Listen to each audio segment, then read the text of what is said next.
Rise and shine, party people. You're in the place to be. Live from 58 Dream Street. I already have my fucking glasses on. Shit. Can't do the gimmick. We're Jamesin with Games. Alright. Good morning. Here, I'll do it. Live from 58 Dream Street. We're Jamesin with Games. Okay, we're back to the bad lighting. I've gotten into the habit, just recently, of putting up a blackout curtain to improve the lighting from the window behind me, but I can't get up this early. I mean, I always get up this early, but I can't be at it this early and shut out the morning sun. I just can't do it, I'm sorry. So, crummy lighting. We're playing Starflight real early today because I got invited to a thing with some dudes who like friends of Danielle's who are being nice and including me in their wargaming. So I didn't want to say no. I didn't want to say no. I'm streaming, baby. So doing the I didn't want to wait to play Starflight either. So here we are. This is a one-time deal, at least for Starflight. I will move Starflight back to the afternoons, henceforth. But who knows? If this is fun. There might be some days, like there are going to be some weekends that Danielle's gone away later on in the year. Starflight, EGA. Gonna need to turn the volume down. There we go. Turn it down for you. Turn it down for me. There are many great things about this game. Many great things. Don't necessarily know that. The soundtrack is one of them. So let's get past that. I backed up the saves from our most recent session, and things are looking pretty good for Interstel and for the objective of preventing the solar system of Earth from being destroyed. I say that because I believe we now know the cause of the mysterious solar flares that are wiping out systems, moving outward from the core of the galaxy. And that seems to be the Crystal Planet. If you recall, I found a weird gray planet more than once because I don't know why I went up to it the second time. I just forgot. But a weird gray planet that vibrates when you get too close to it. And when you get too close to it, it vibrates and it starts just destroying your ship. You can't land on it. You can't do anything. Turns, I believe, now, based on what I've learned, that is what's known as the Crystal Planet. Okay, I'm going to probably no notices, but it's always worth checking. So let's go over to Operations. No new notices. Alright, it is April of the year 4620 right now, which is good, because we do know that the projected star flare for Earth is going to be in the 10th month of this year.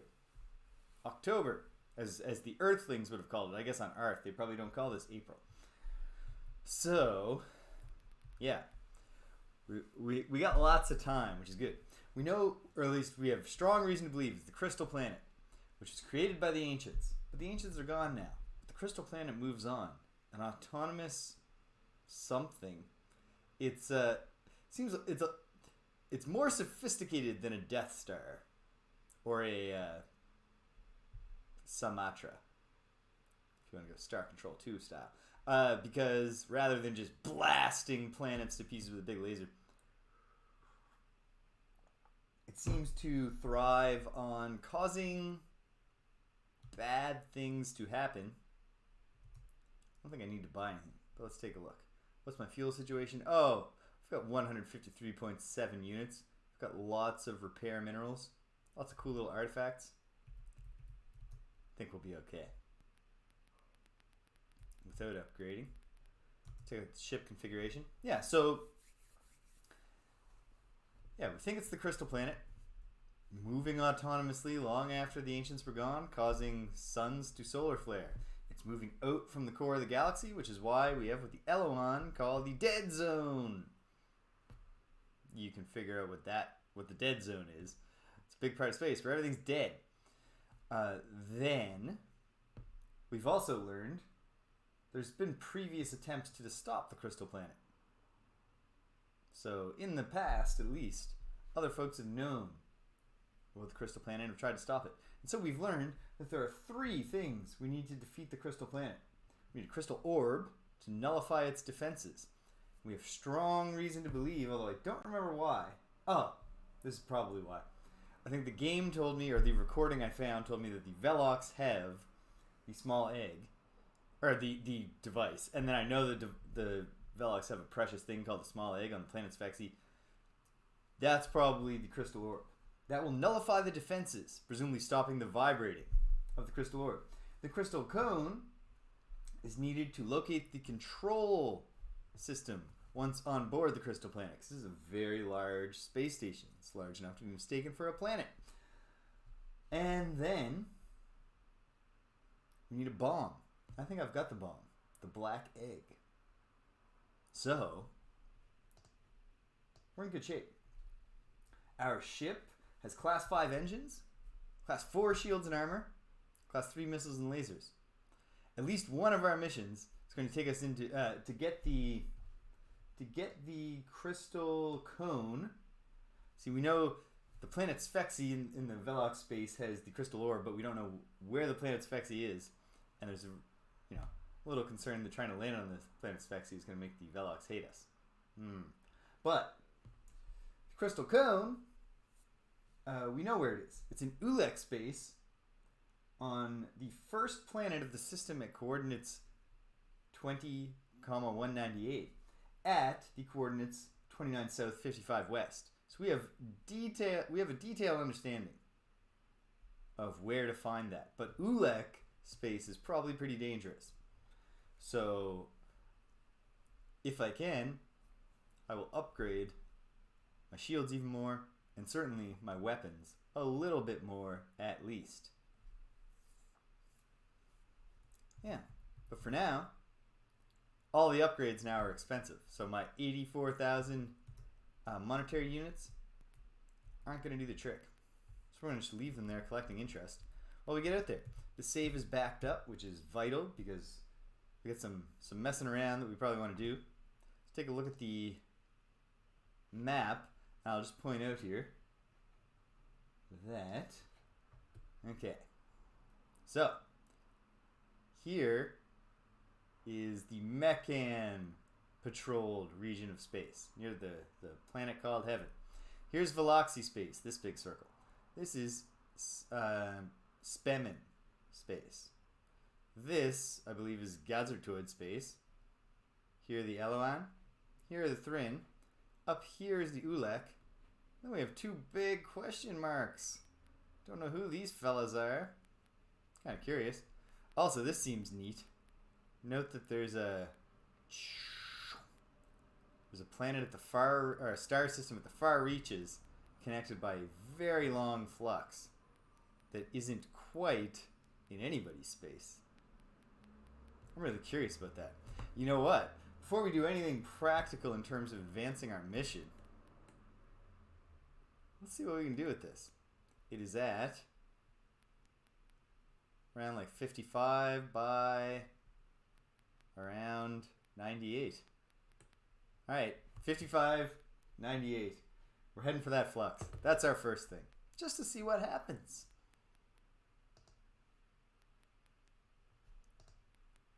Let's go.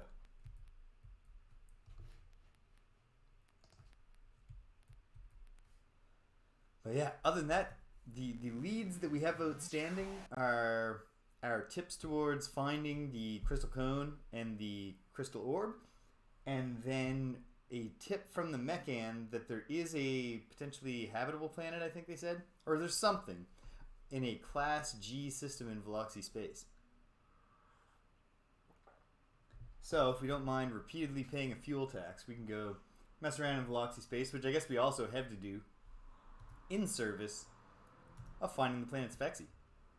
For now, let's just let's get out there. Alright, got my little code box applet, which of course has disappointed me in a terrible way before. And yet, here I am, putting my fate in its hands. Okay, dodecahedron and the mechans. I wouldn't pluralize that myself. I would just call them the mecan. But it's not my game, so I guess they're allowed to call them what they want. 69977, they can pluralize mecan however they like. From the code, didn't ask me if I was sure, which means it's the right code. We're going to space.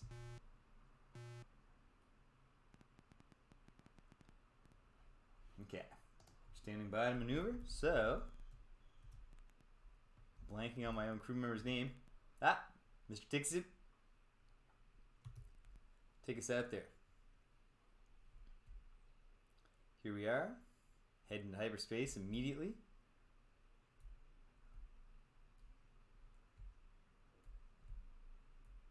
Okay, so 5598 is where this flux is going to be. Probably going to have to go past some danger to get there, but from here it's just outward. So we're charting a course outward and we're rolling. Let's see what happens along the way, if anything. So we'll be heading into Gadzertoid space. So they'll probably want to fight us if they can catch us. And if they can, we're ready for that, I think.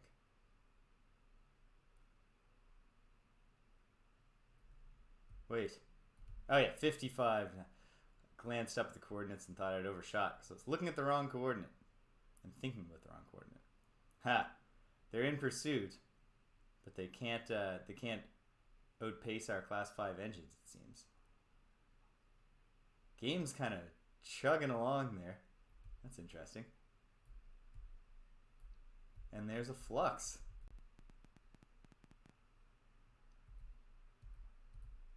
Well, look at us. The far reaches of space. A post-flare, stable system. We're in the dead zone. So what's up here? What's going on? There's got to be something cool or neat here, right? There just has to be. Wouldn't seem right for this to turn out to just be, you know, there's a really, really, really long flux that will take you to the corner of the galactic map where there's a single isolated star with a single isolated planet. It would be cruel if there wasn't something neat about this. And I don't think the designers of Starflight are cruel. Okay. But I must maintain my logs, planetary log, or my star logs. So just give me a moment here while I scroll to the bottom of the spreadsheet.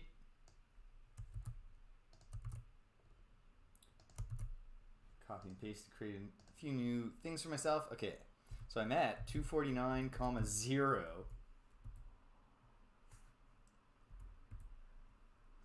We're going to call this the corner star galaxy. Okay, it's one planet. It has cobalt and magnesium. It's loaded with minerals and devoid of life.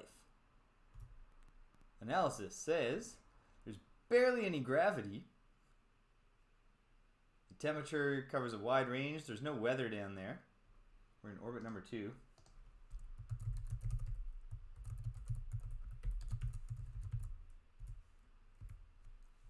Nothing living down there, of course.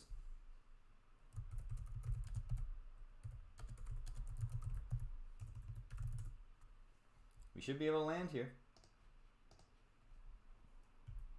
Just enough gravity to hold the lander to the ground. You know, it's going to be... It won't be represented in the game, I don't imagine, but I gotta think that would be a tedious lander mission because, like, every bump you hit, like, oh... It's going to be 15 minutes before the tracks of the planetary lander, before the treads touch the ground again. Okay, let's land. See what's down here. Select a site. I don't know.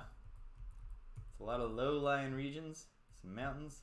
Let's try this little peninsula down here. Hoping to find some ruins with some cool stuff. If we could learn about the people who lived here, if indeed people lived here, that'd be cool. If they just left us a ton of free Endurium, that's also cool.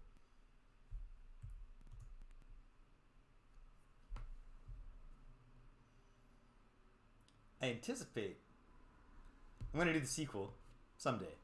I'm not going to immediately go into Starflight 2, because variety is the spice of life.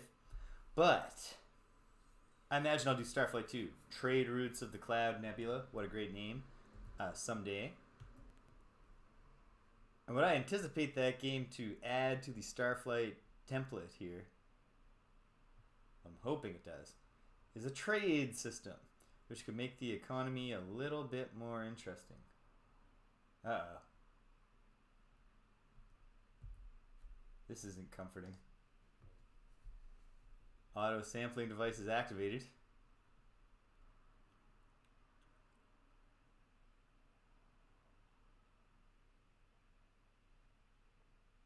I don't like this at all. Nothing's happening.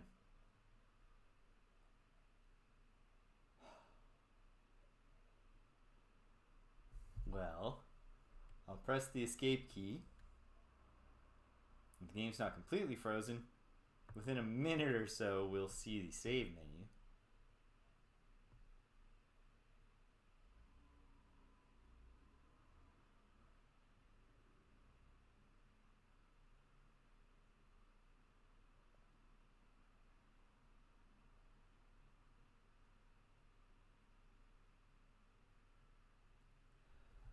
Womp womp. The game is frozen. Which will... This, you know, the game's going to lock up now and then. An extremely complex computer game that's years ahead of its time. Surely it's going to lock up every now and then. But what a frustrating thing for the kids of the day. Given that, by default, by mistake, this game corrupts your save games if it's not closed properly.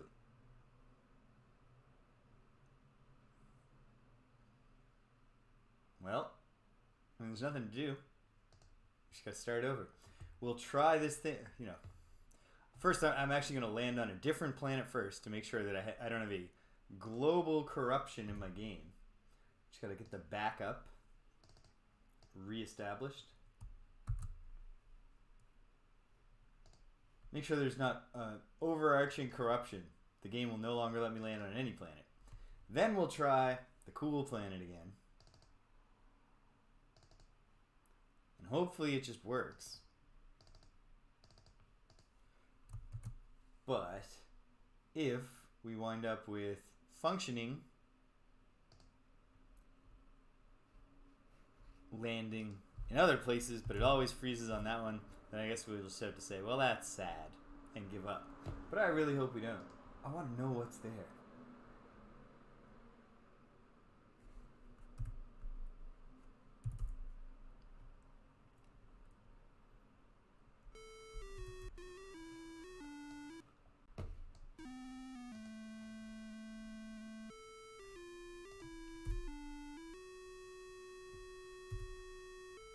There. All right. We've made it past the song. Here we go.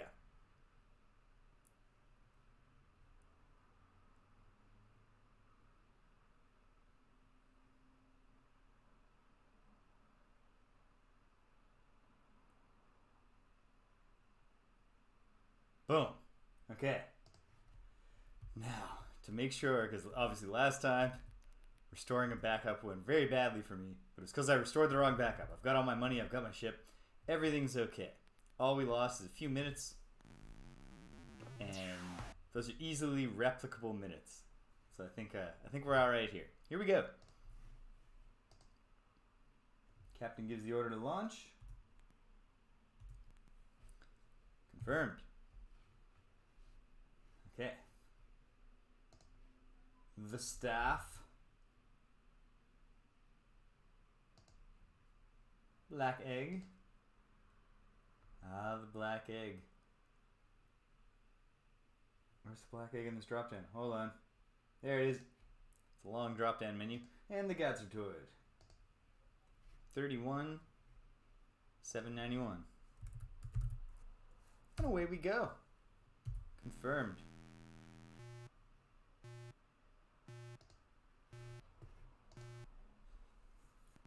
You know, I do this dumb joke. I mean, maybe it's a great joke. It must be if I do it all the time. But I do this dumb joke all the time when I'm introducing myself to a class, because I teach at a university, but I'm not a professor. I don't have a PhD. I don't have a research component of my job. I'm just a teacher. I'm an instructor. But I have master's degrees, a couple of those. So when I'm explaining this, I say, so you know, if you want to call me something, you know, you can call me Mr. My name, or you can call me James. That's all good. Don't need to don't call me doctor. I'm not going to bother correcting you because it's a losing battle. But don't call me doctor. And I say, so yeah, can't use doctor because I don't have a PhD. And then I always say, and apparently the administration considers it problematic if I have the students call me master. Haha. Sometimes it gets a laugh. Sometimes it plays to silence. This is the only year. I have some misgivings about this, although we'll see if it dies down. This is the only year where the students have or not the students, like all 300 something of them, but several students in the class have latched on to the joke and are committed to just continually, like, when they see me, they're like, hey, master. It's like, this is kind of funny. And I'm glad that you're, you know, it's great. We're relationship building if we're already sharing a joke together 3 weeks in. Like, you know, we have another chance to interact about anything important.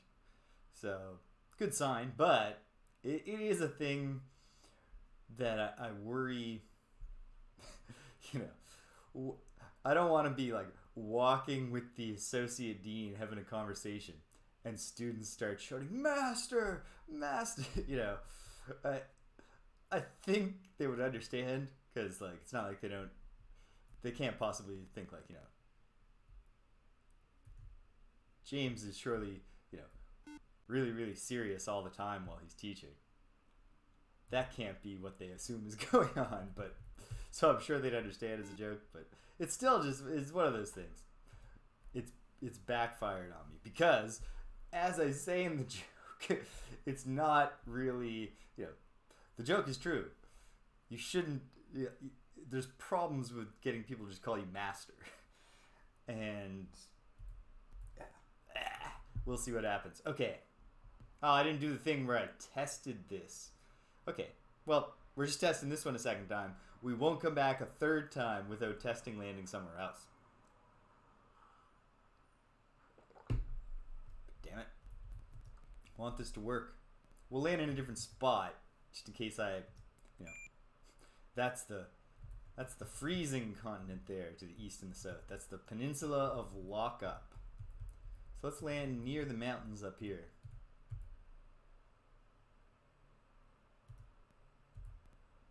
Alright.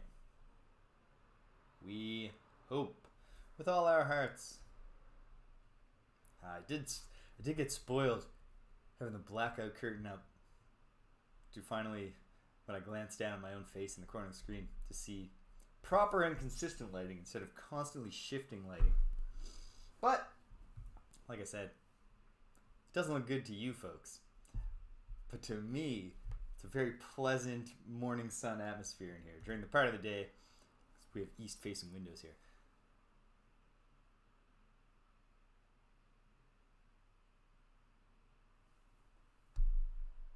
Okay.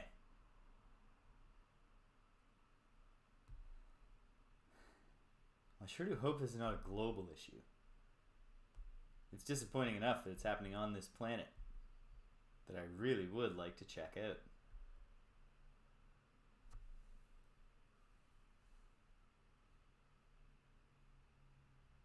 If anyone, actually, you know what?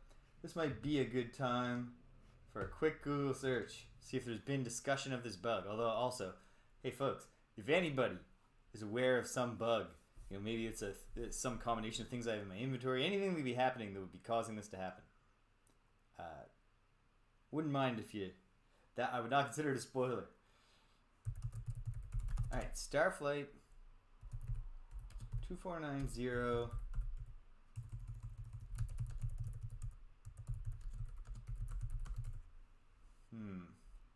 Okay.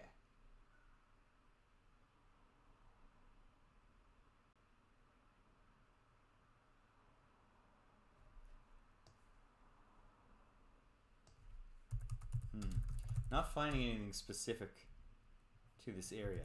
One more idea.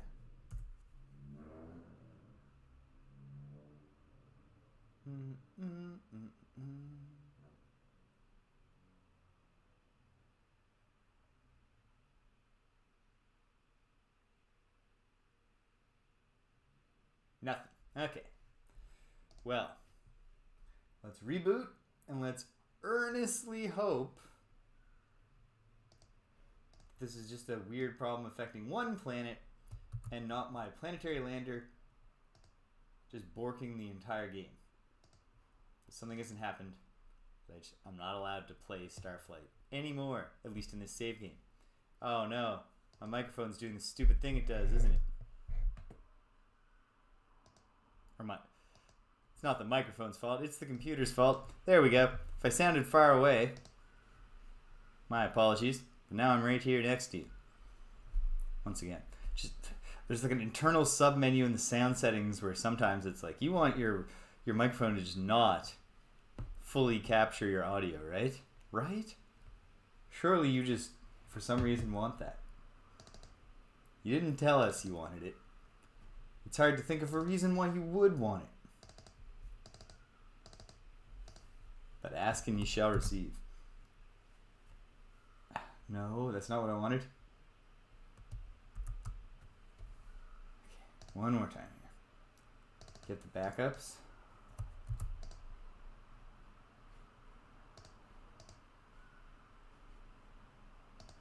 Back to here.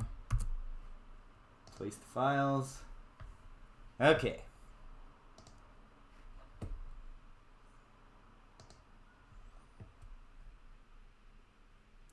Let's all think the best thoughts we're capable of thinking. All the positive energy for this being a localized issue. Even a localized issue is a bummer. Because I'd love to think there's something cool down there.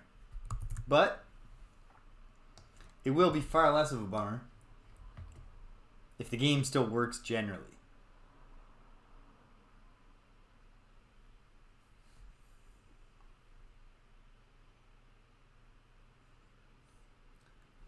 Here we are. At least it is comforting to know we've got I've now correctly identified the folders that are relevant and I can load my backups. Actually, shouldn't say that with such confidence. Before looking and seeing, yes, I've got all the money and the good stuff on my ship. I like it.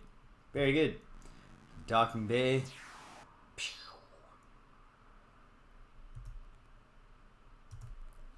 Stand by to launch. Alright. Confirmed. Alright, so Nirvana, Tesseract, and Gatsatoid. So I don't even have to change that one. That's nice. Tesseract. 66682. Trying to put positive energy into the world. The game is subtly working the number of the beast into my copyright protection checks. I don't know. Okay, here we are. Standing by to maneuver. Mr. Tixip. Take us to a planet that won't freeze the game. I mean, we might as well keep it in-house here.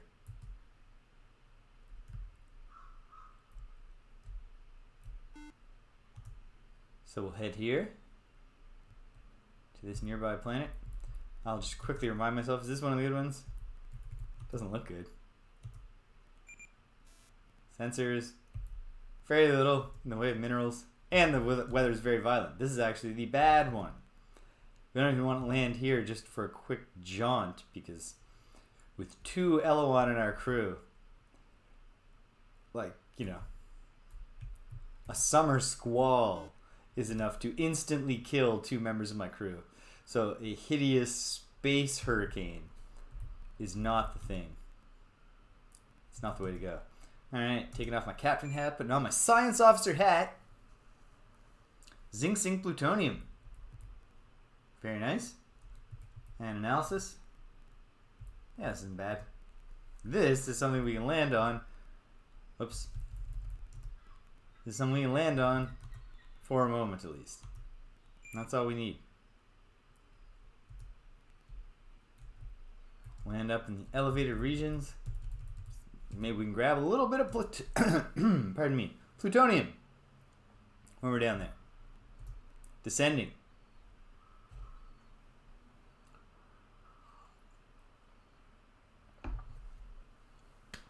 Please, please, please, please, please.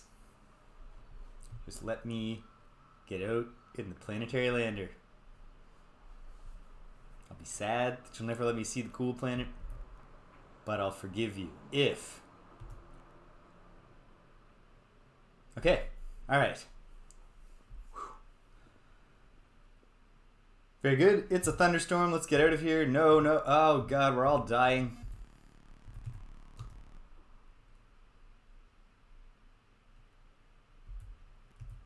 Lousy thunderstorms. But we're out of there. Okay. So. I guess we're not going to dig in on that weird little planet in the corner of existence, of known charted space. So, now I would like to keep on messing around first. I'll get serious and start trying to either explore star systems here in Veloxy space,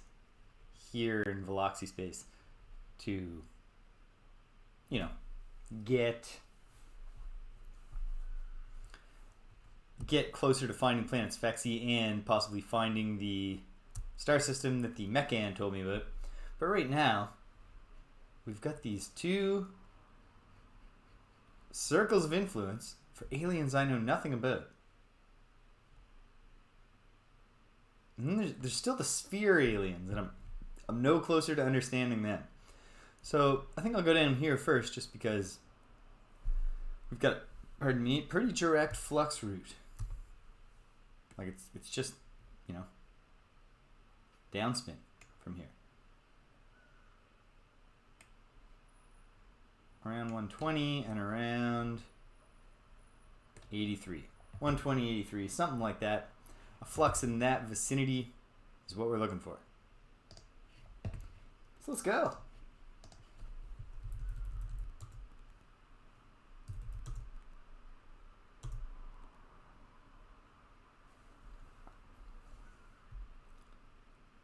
In a lot of ways, once you kind of get up and running in this game, you never run out, like at least I haven't yet, of things that you can do that the game explicitly told you, hey, maybe you should go do this. Maybe it's like 125.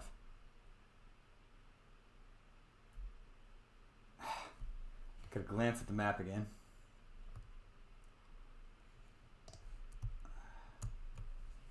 Flux I'm looking for is at 85 and yeah, like 125. Okay, perfect.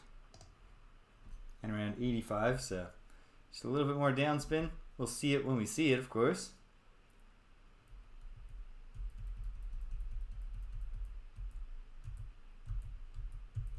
Alright.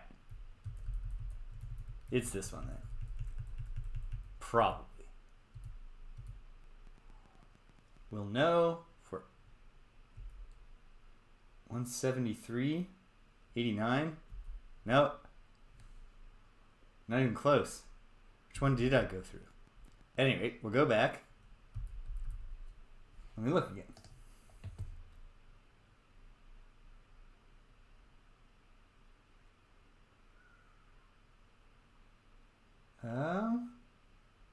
Okay, I see the one that I hit.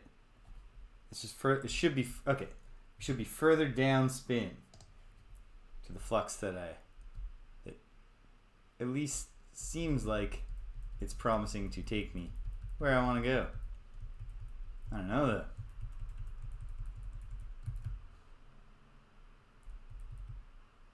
Is the map lying to me?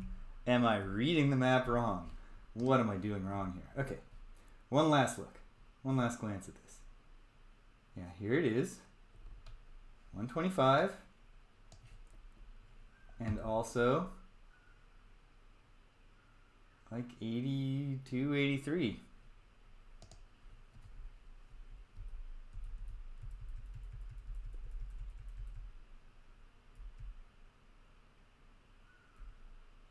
All right, womp womp.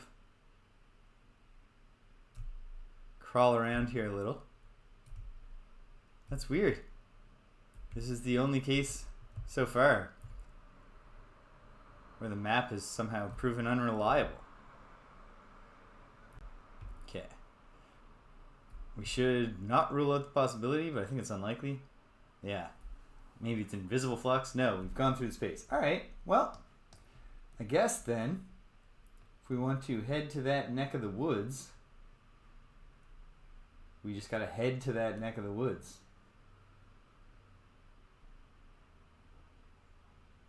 Straight through Gazertoid space. Fine. Whatever. We're just messing around right now. Let's do it. Outward and downspin. Perhaps we'll go outward first. Just make sure we don't go into Thrin space, because ultimately, broadly, the people of Arth should be friendly with the people of Thrin. It's just that the people of Arth include Elowan. And the Elowan Arthians are not going to be well received by the Thrin, because the Elowan and the Thrin are great rivals. Oh, unidentified object. Probably not a friendly one. Nope. Shield up. Weapons armed. This is how we gotta do it. This is how we gotta do it. Let's see if I can get...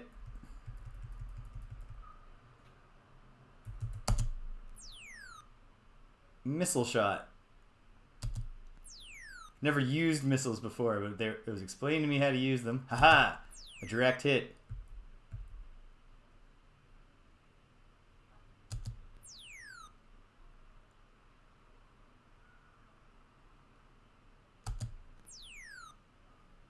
Being scanned.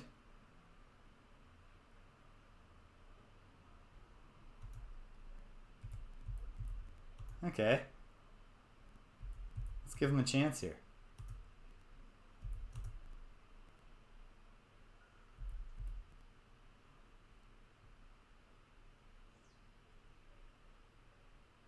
We've hailed them with great hostility.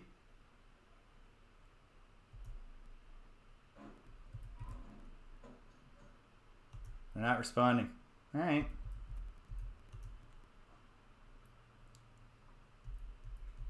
All right, I've got my cloaking device up, which is helpful.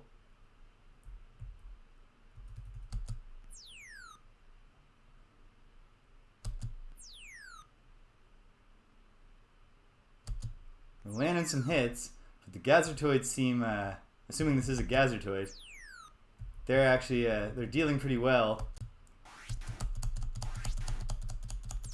with missiles. They're taking direct hits from missiles and just laughing them off.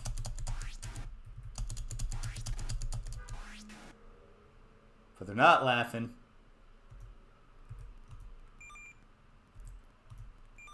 How about that?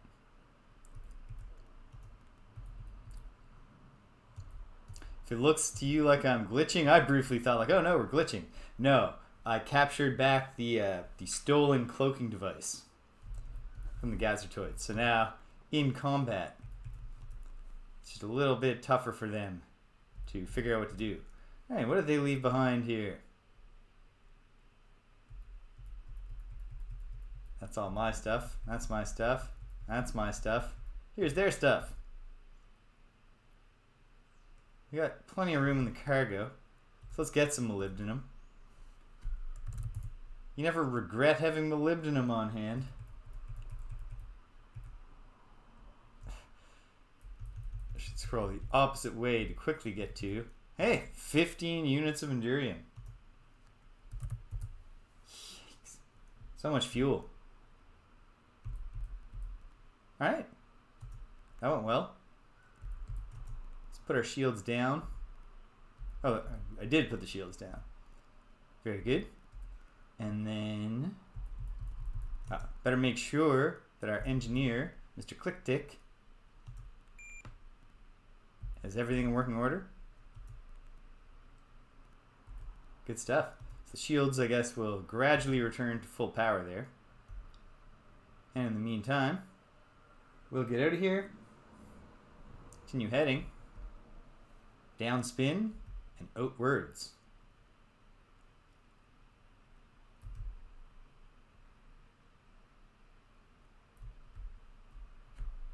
Okay, hold on. Alright, I believe I see where this is. I think I know where I am. Yeah. Okay, so we're getting close to the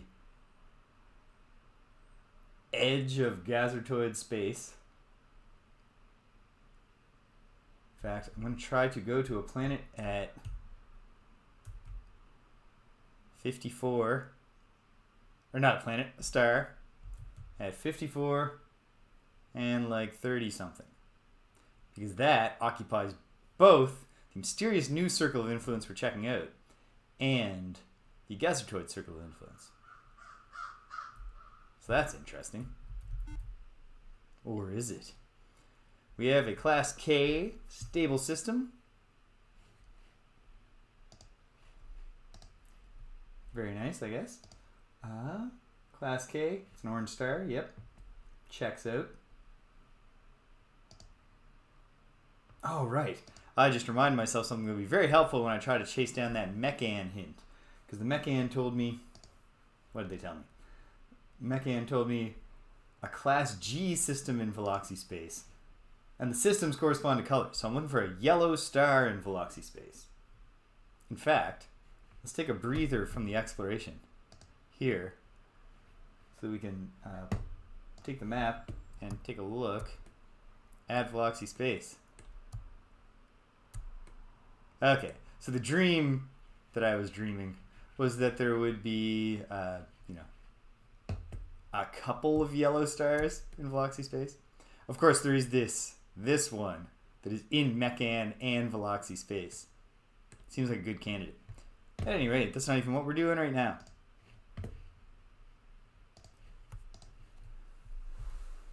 Part of what just makes Starflight so neat. There's just a lot going on. Alright, let's look at the planet that's closest to the star first.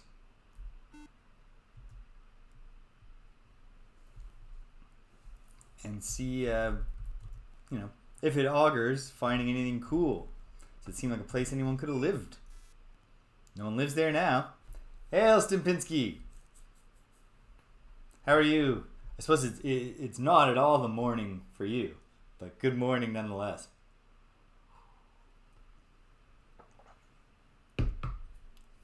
Okay, this is not a place where anyone should live, but loads of titanium, very little titanium actually. Analysis, yeah. That checks out. I ought to just, look at a time zone chart and I could easily learn and just do the conversion in my head instead of estimating. Okay, so yeah, this place sucks. Probably no one's ever lived here, but there's no weather. So I think I'll make one landing just in case I'm misunderstanding how aliens in this part of space could survive or could not survive. Oops. It's the captain's job. Say land. Got any, what do you got on the go today, Stupinski? I've actually got some proper tabletop gaming, not just Danielle making me play game after game of Scrabble. Going to play Napoleon in Europe with some dudes. Some of whom I know a little, and most of whom I don't know at all. It should be interesting, I guess. I read the rules. They're mildly incomprehensible to me. Ooh, very nice. Haven't had sushi here in a couple weeks. Which means it's probably getting close to sushi time for us as well. Alright, let's go down. Now, I gotta earnestly hope, because the first thing I tried to do today was, Stepinski, was I took a flux right to this cool-looking star system that's right at the downspin and coreward corner of the galaxy. I thought, must be something neat here. But I tried to land there twice, and after landing, it locked up on the disembark. So I'm hoping that that's a very localized bug. I've since landed on other planets.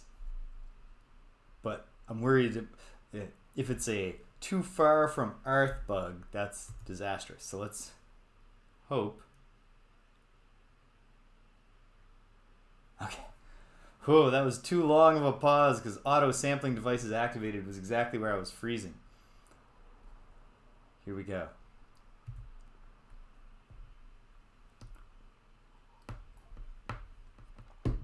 What's your favorite sushi roll? Stepinski?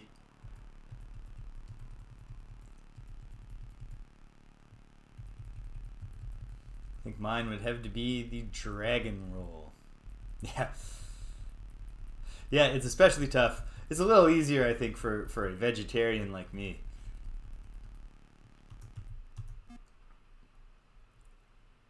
She's got so many options when you're... Oh yeah, there's nothing here. It's too hot. No one's ever lived here. This is a terrible place.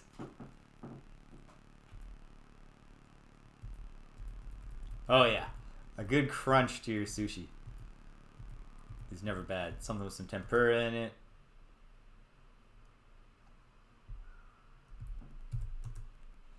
Okay. Well, there's nothing remarkable with this place. So unremarkable, I'm not even putting it in the planetary log.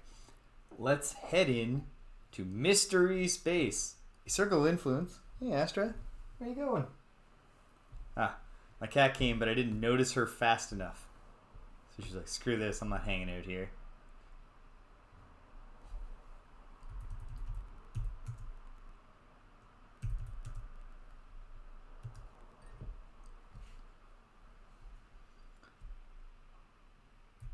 Oh, you know what?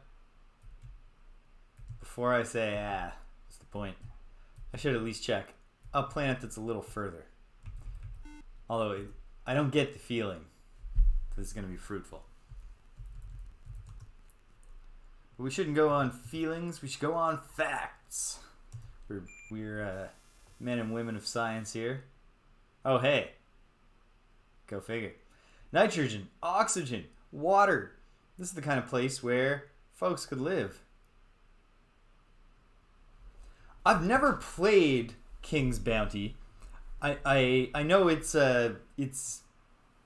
sort of that kind of characters in a like hero-based 4X or strategy tactics, kind of akin to like a Heroes of Might and Magic, I think.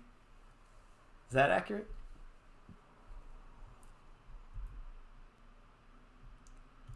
Analysis.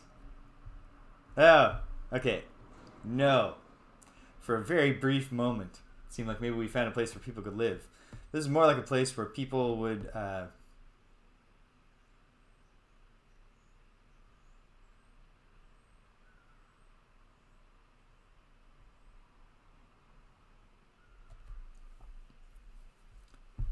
Oh yeah, I think a lot. Some companies do that. You know, you find a thing that obviously springs to mind is Koei, the Japanese developer, because like first of all, in the 4X grand strategy sphere, they have their Nobunaga's Ambition series and their Romance of the Three Kingdoms series, and then all right, let's not land here. The gravity will quickly wear us down. Alright, let's bid this place adieu. But because that briefly taunted me with the possibility of habitableness, I am going to check one more planet before we get out of here. But then, of course, Koei also eventually hit on the Musu, I don't know how to pronounce it, but you know, the Dynasty Warriors style of gameplay. And now that they just kind of, you know, after they spammed it in a couple of different of the milieus that they used, you know, like samurais, like Japan and China, Japanese and Chinese history. And then they were like, well, geez, I mean, this has more legs than this. And now it's just like, they'll team up with any other developer just who has a recognizable IP. Let's make Hyrule Warriors, Fire Emblem Warriors. There's a Berserk one.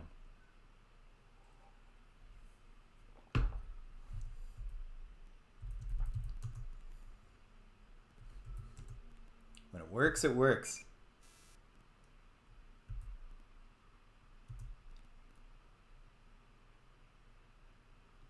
Nobody would ever want to live here. And there aren't many minerals, so... Nice, going sequentially, like are you on King's Bounty 3 now?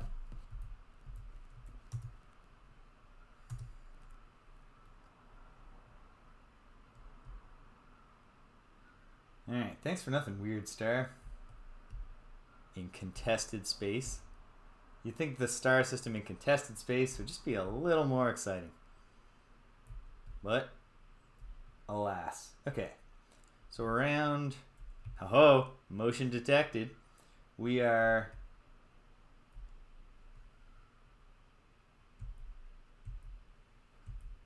Oh, okay. You're just jumping around. They're different things.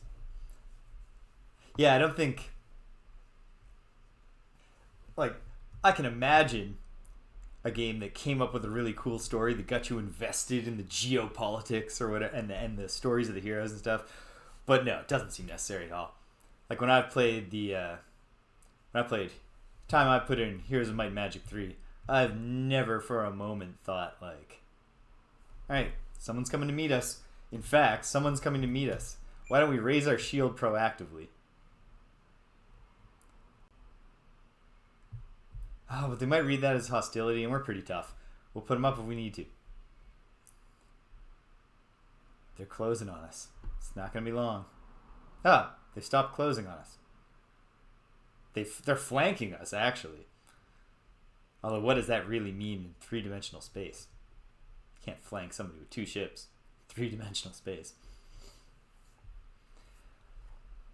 Yeah, the time that I put in playing Heroes of Might and Magic 3 earlier this year, and earlier in life, never for a moment got swept up in the story. Alright, team. Let's be friends, whoever you are. Officer Pompla? Oh, come on, folks. This is bad. We are being swiftly killed.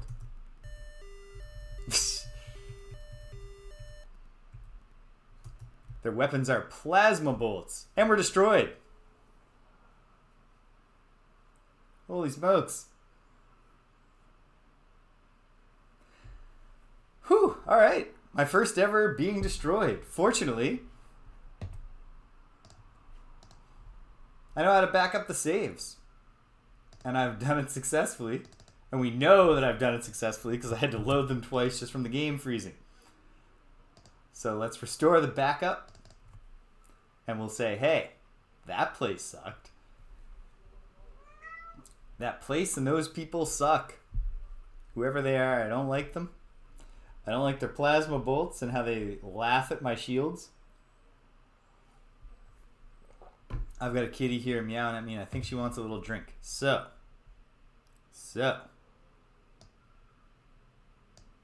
Hang tight, folks. I'll be right back.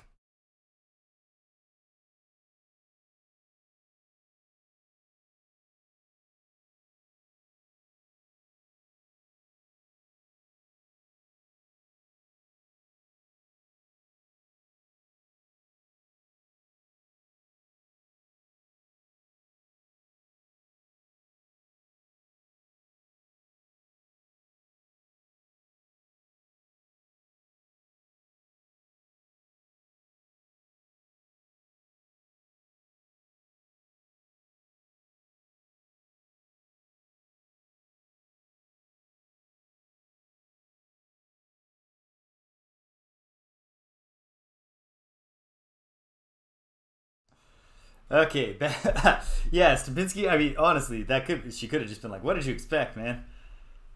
The far outward reaches of the galaxy? You must have known there was danger. Who would go there without class 5 shields? Come on, are you an amateur? She is eagerly drinking from her freshly refilled glass, though. So, could have been both. There's no reason it can't be both. Alright, so those aliens are really mean.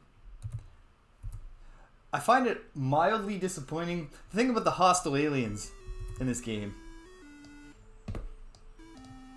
is that I still wish they would, like, you know, show up on my comm screen and say something mean so I could, like, see who they are and maybe try to be like, hey, what about not doing this?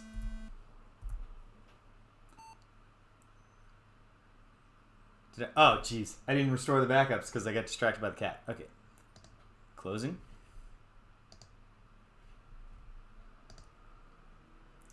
Restoring the backup. Copy.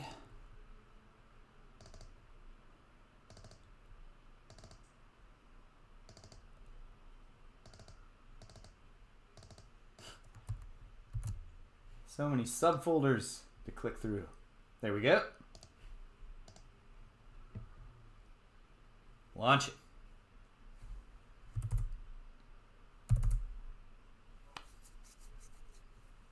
And away we go. Possibly. Hopefully. Why am I sitting here with a French press full of hot coffee, drinking the last little bit of lukewarm coffee in my mug? There. Refilled. That's better. Is it better? I should actually verify that before I claim it. It's better.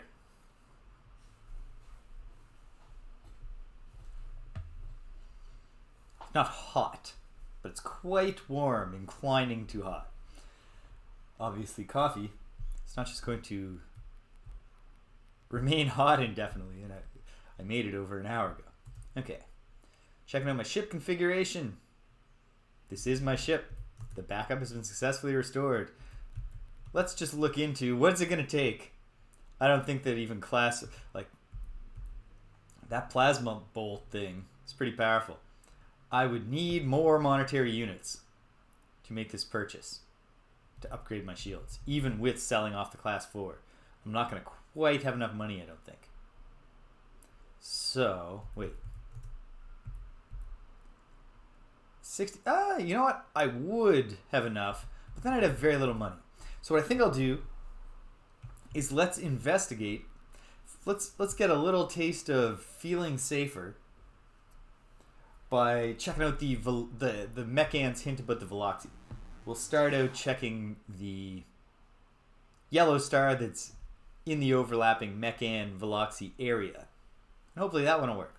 Otherwise, we do just got to start looking in Veloxy space anyway, because I got to get that egg somehow, whether it's through diplomacy or through treachery or through outright force, which I hope it's not.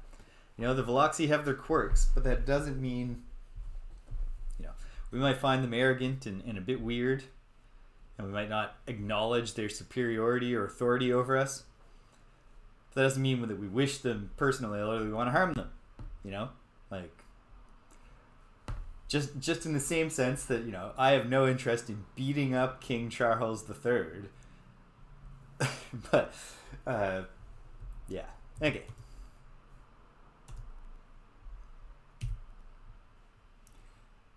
Very I will say this. I'm a little frustrated. Our university has canceled classes here in Canada for the commemoration of Queen Elizabeth II. It's a whole full-on federal and provincial holiday, and the holiday did not oblige the closing. Coan 3, the frightening apparatus,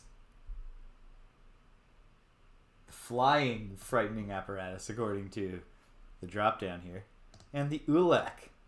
So hold on, let me look at these names for a minute. Like, I know that was an Ulek space that I was in. The only other name that I don't recognize on this list for the aliens is Mysterion, which sounds like it could be those weird binary, the orbs that speak in binary. But if those were the Mysterions, I hate them. There's no mystery there. Abra, oh no. I gotta deal with a crazy kitty behavior. Abra, what if I push this over to you? Yeah, there we go. She hopped up onto a shelf and stood right on my drawing pad, which seems not optimal for the drawing pad, but I got her off it quickly by offering her a place to sit. Okay. 4, 5, 8, 3, 0.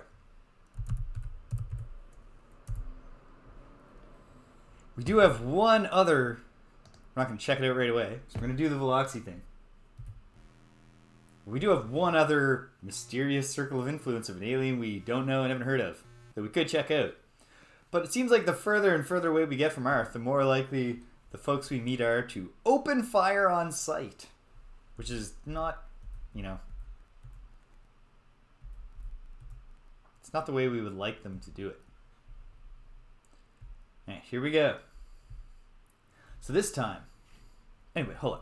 So the canceled classes, which, easy for administrators to make the decision to do, because they didn't just spend August making detailed class plans, and then, in some classes, it might just be frustrating, but you're like, okay, we'll do this later, or we just won't do it. Hail British. So there's that. But then some of us, I'm not trying to make myself a martyr here, but I have a very big class and it interacts with another class. I have to coordinate with the design project.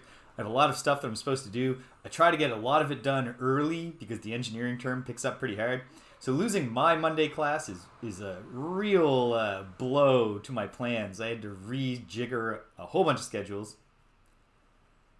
British, I genuinely don't, and I've never even thought about it for a sec. Actually, to the extent that I've ever thought about it was when I was a kid, and I was picturing when Picard is on the bridge, and then there's it's actually very clearly just a console for other people behind him to stand at, behind and above. I always thought that's the bridge when I was a kid. I know that's not the reason, though. So what is the reason? Okay, I'm heading towards, right here, around 1:43, 1:15, something like that. Something along those lines. So yeah, at the same time that our political leaders and the leaders of our university and probably a lot of other universities are making this decision that just, everything's going to shut down in respect to our queen. There's a poll out. A majority of Canadians want there to be a referendum now about our continued ties to the royals and the monarchy. So it's a total failure to read the room. Okay, here we go. Actually, I've already forgot where I said I was going. Ah, there it is, though. It's going to be this yellow one, right? Right. Quite possible I've already explored it, so I should get the exact coordinates and check my planetary log.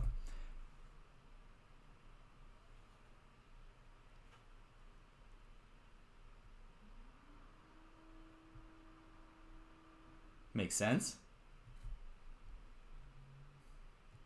Okay, precisely it's 1:43, 1:15. Have I already been there? Am I dealing with an out-of-date clue from my friends the Mechan? I'm scrolling, I'm checking.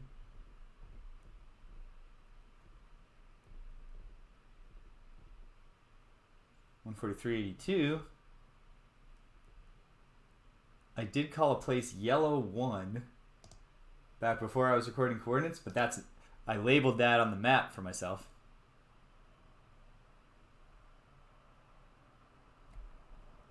That makes sense.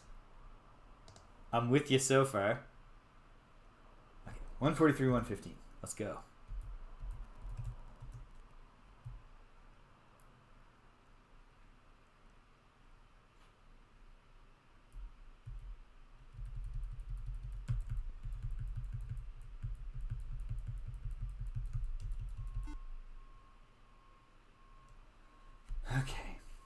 could this possibly fit the bill?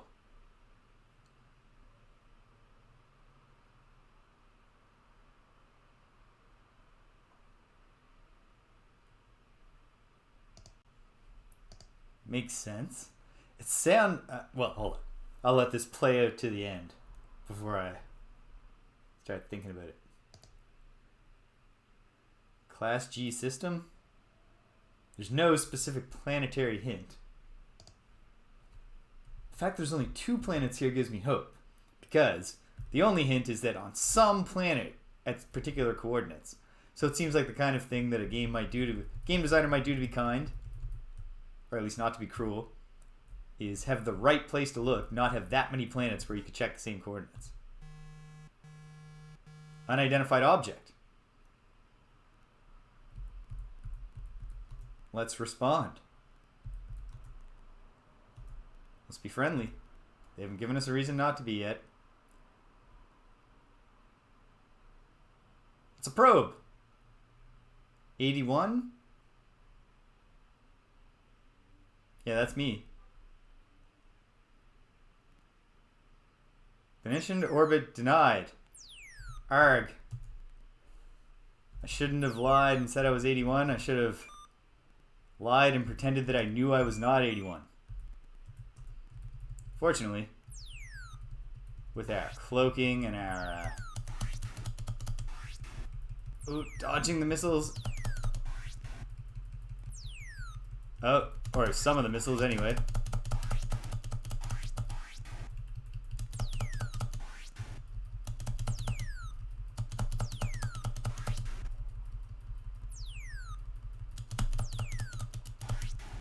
This is the most active I've had to be in combat, because this probe is just raining down missiles.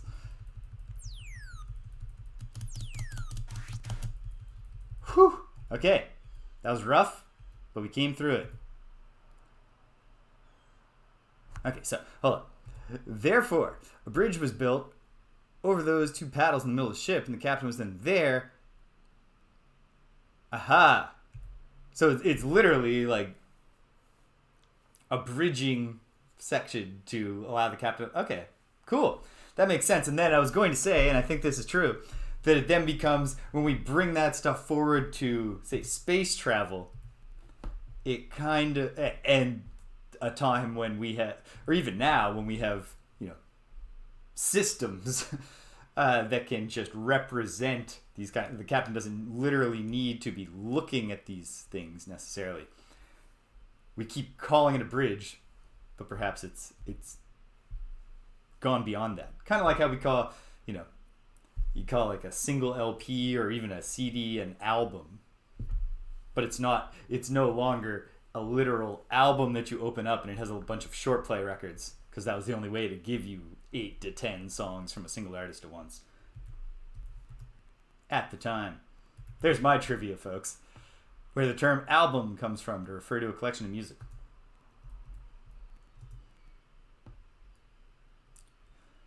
Okay. Oh, good. They had some Endurium. We'll take it. We may need some repairs here, so we might as well snatch up this cobalt and molybdenum.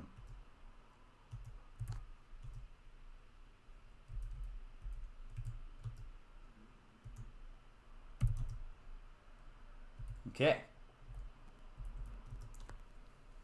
Mr. Click-Tick. Damage report. No damage. Love to see it. Okay. So our shields and our armor took hits, but there's no fixing the armor. And that just is what it is. Okay. Well, we're here. It was not the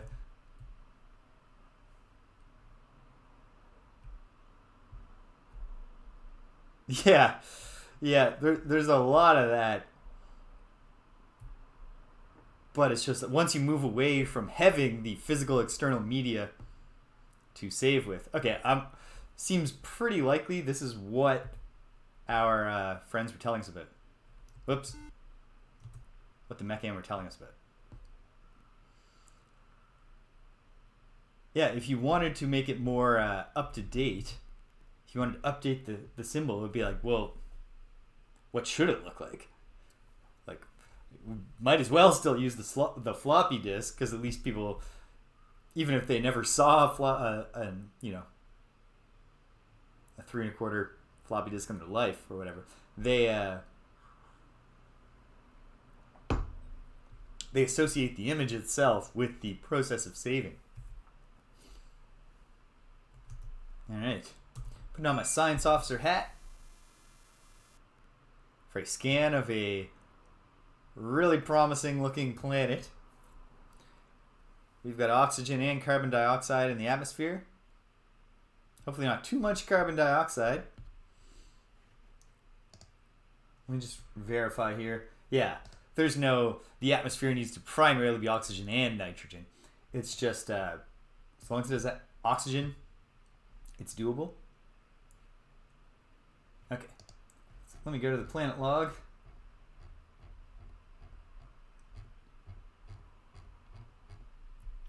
Explored so many galaxies now. 143, 115, Promethium, nickel, chromium.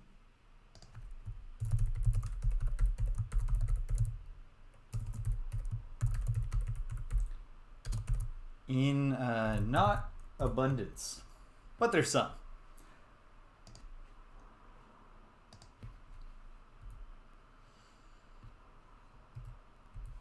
Analysis. Is the gravity going to rule this out? It's not an ideal gravity range, but I think it's still functional, and everything else here is okay for habitability. Well, I mean, it wouldn't give me both a minimum and an ideal if being slightly outside the ideal wasn't still acceptable. I think we'll flag this for colonization. All right. But it's looking pretty good generally. We're in position orbit number 5.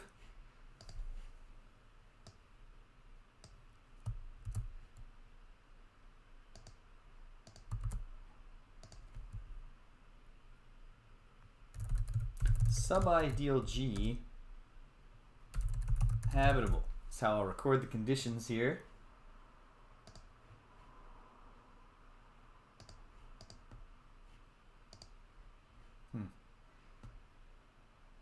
Okay. Created a minor aesthetic flaw in my spreadsheet, but I won't make you all deal with me as I mess around with Google Sheets to fix it. I'll just live with it for now. Okay. Well, before anything else, I would like to land. What does this status thing do? Oh, it just restores the look at my ship status. That makes sense. Okay. Well, let's go down and let's see if the coordinates 28 west, 4 east take us to something. 28 west, 4 east. Oh, damn it. It's probably 28 north, 4 east. If it's 28 west, 4 east, the mechan are malfunctioning.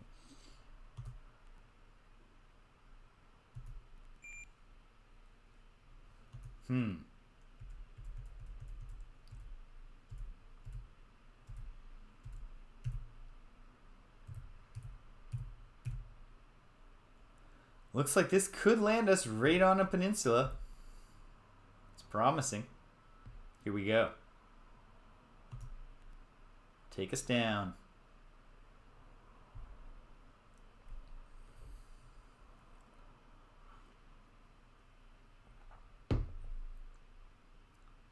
Oh ho! Not a peninsula even. A tiny island. This seems really promising. Put our shields down, disarmed our weapons. Oops. Well, I'm glad we got that done. We're out here. Let's explore. See if we find anything. There's something. Haha. And we got green oceans, black rock and dirt. Huh. That just hadn't loaded yet, huh? Because I was right by it, wasn't it? At any rate, what's there? Hopefully a message. This is the planet Sphexi. Yes! Yes! Yes! Oh yeah. This is good. I feel great. Wow. Alright. That deserves a big ol' sip of coffee. Not just a sip, a gulp. Gulp. Delicious. Let's read the message first. Oh, damn it. I'm a fool.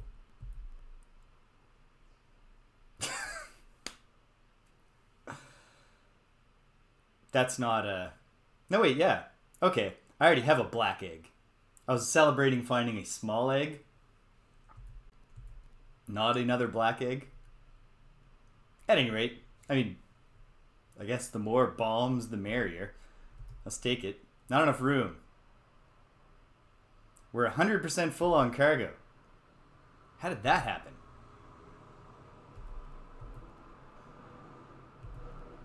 Well, let's get the message anyway. Ah, man. I was so excited when I thought I'd found the Crystal Orb. Now I just feel stupid. Whatever. This is still something exciting. Reconnaissance report.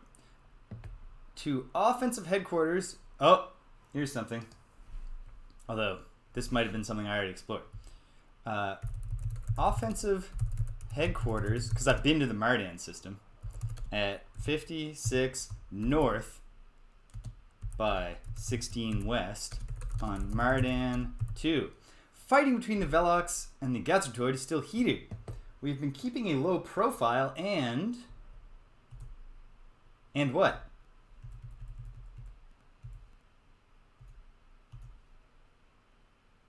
Keeping a low profile and...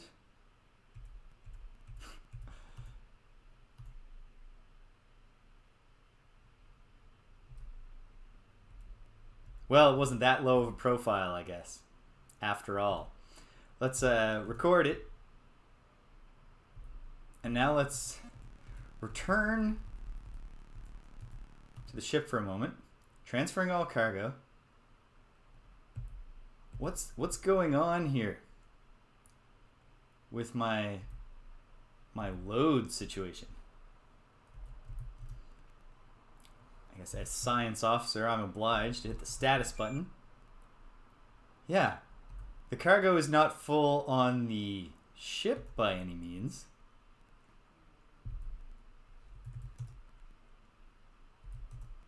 So, the planetary lander. Okay, there we go.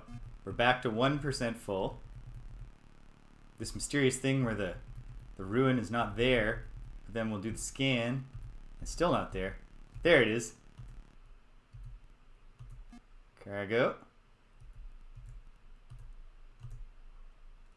Okay, now we have 2 black eggs. One of those I can sell to Interstellar, most likely. And if it turns out later that I need it, I can pick it back up.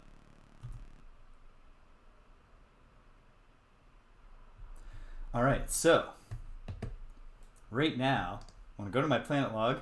Mardan. I have no notes about Mardan 2. So that's promising. We got to go back to Mardan. Did I? Oh, yes. Which is right near Earth. Back to Mardan, land on the second Mardanian planet, and check that specific place. And while we're there, there's a really good mining planet, so we can make a little money. And hopefully get those class 5 shields, which may or may not be sufficient to withstand plasma bolts. My money's on no. Feels like maybe there's a special item you need to deal with that. But we have a lead to chase. So let's chase it.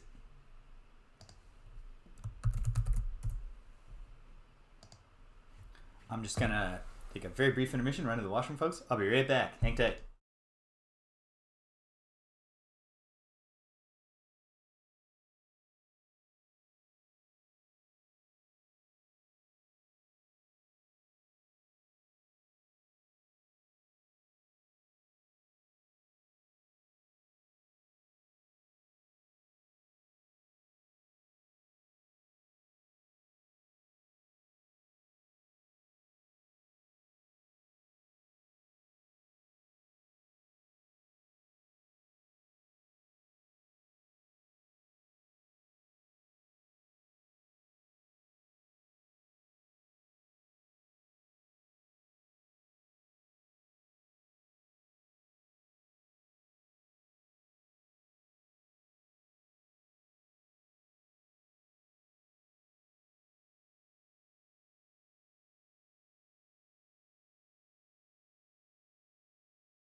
All right, back at it. Ditch the bathrobe gimmick or the host coat gimmick, because it's that time of year where it's quite cool immediately in the morning, but it was no longer cool anymore. So I'm gonna launch out of here, land somewhere else on this planet just to see if we can find a good deposit of minerals or more ruins.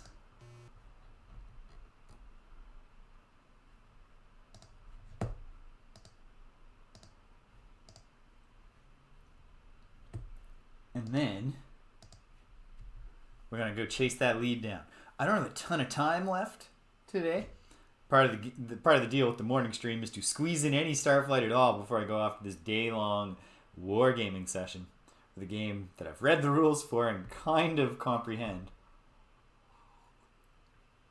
I don't expect to be winning a glorious victory with this group of dudes who apparently, as far as I can tell, only play this game.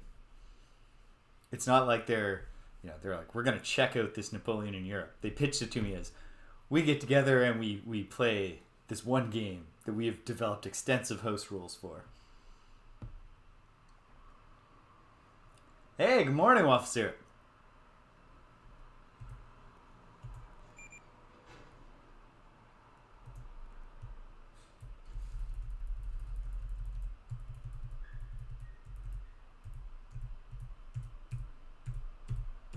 Oh, hey, you know what? While you're here, British, time once again.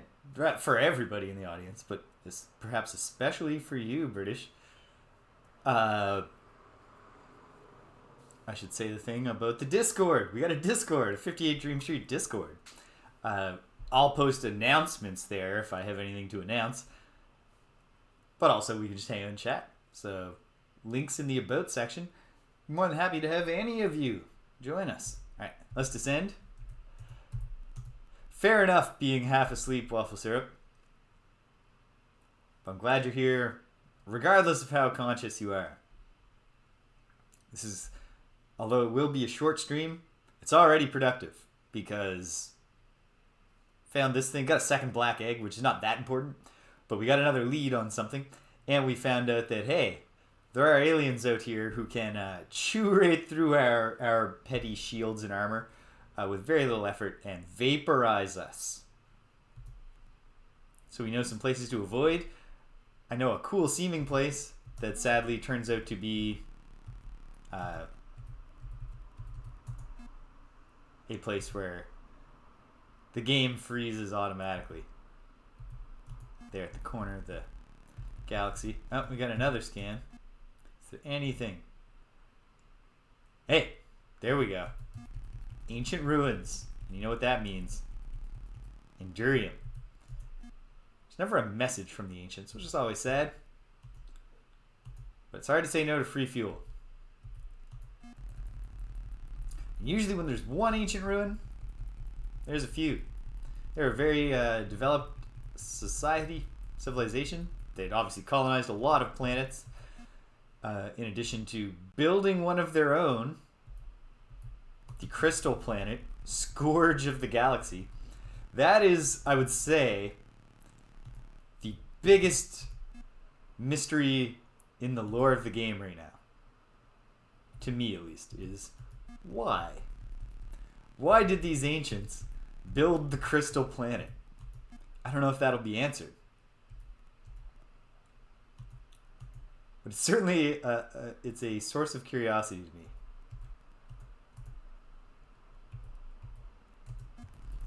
Because it could be like,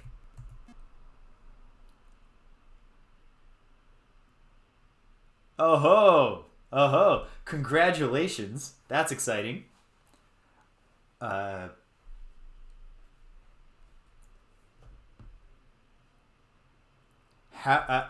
So, I don't want to like pour cold water on anything, but does this feel like something that you can integrate alongside your other commitments without overextending yourself? I mean, you're of the age where you can get away more with overextending yourself than, say, I could. But still. Hey, a spiral tube. That's just junk. But since we don't have to pay the appraisal fee, we can make a little money for it. Off it. Good. Alright. As long as it's like even just a thought that has crossed your mind.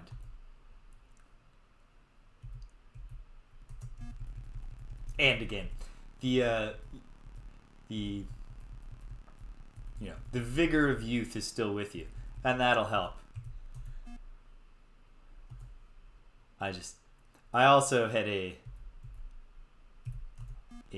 person I know who in recent years, while pursuing the same course of study and some of the same part-time academic labor that you do. Hey, didn't even need the scanner to tell me about this one.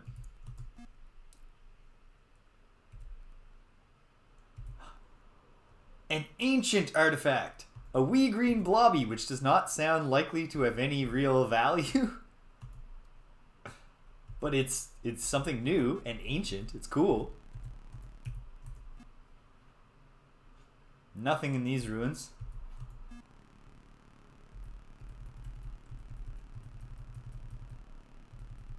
Okay, keeping an eye on the time, because once you start finding ruins, you want to keep finding them. At this point, we're leaving the local fauna alone, because it's just not real. The money is not in astrobiological research, or whatever you would call it, exobiological. I mean, it could be. It could be like flubber. I will confess here that, although I understand what reference I just made, I've never actually seen either the Jerry Lewis or Eddie Murphy,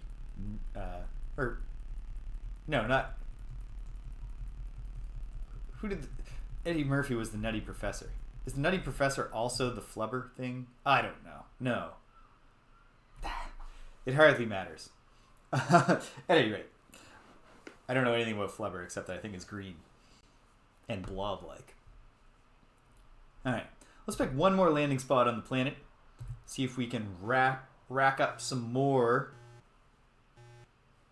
stuff. Some more collectibles. We'll recommend it for colonization because despite having slightly sub-ideal gravity, it otherwise fits the bill. And frankly, mildly sub-ideal gravity seems like it could, there's some novelty there. That could be a marketing hook for colonists, you know? Like, come live on beautiful Blobia, wee green Blobia, and, you know, now you can dunk.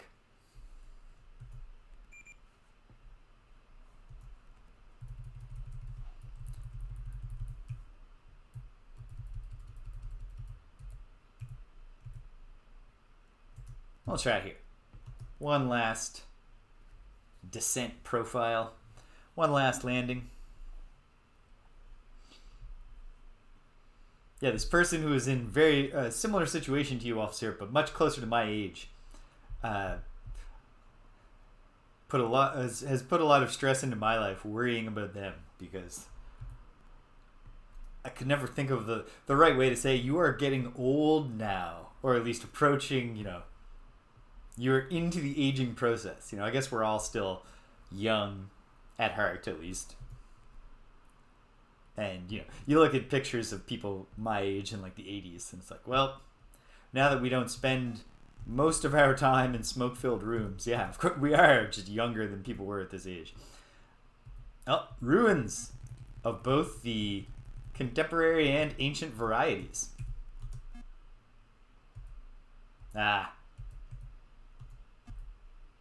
But I'm being punished for farming the planet too much.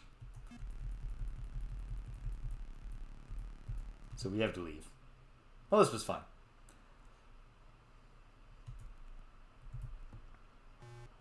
Bam, bam, bam, bam. Alright. We'll book it back to Earth just to unload some stuff and sell one of these extra black eggs. And then we gotta go We gotta go back to Mardan, to the second planet. We gotta follow up on that lead, see what we find there. Okay, so let's log it. I will recommend this planet. Yes. It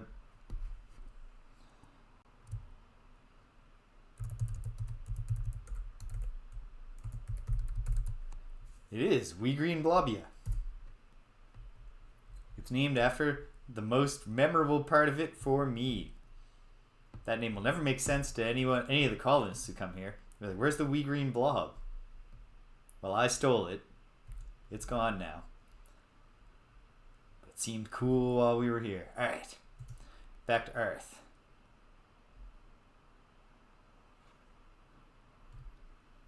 Which is not a long journey.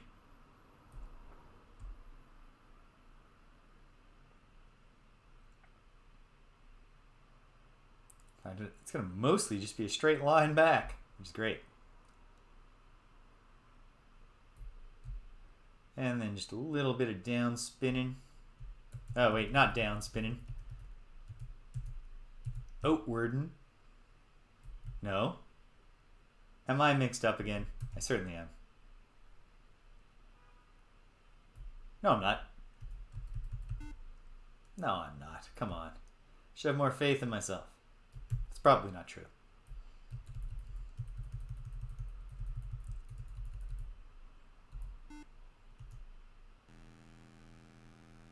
Alright, here we are.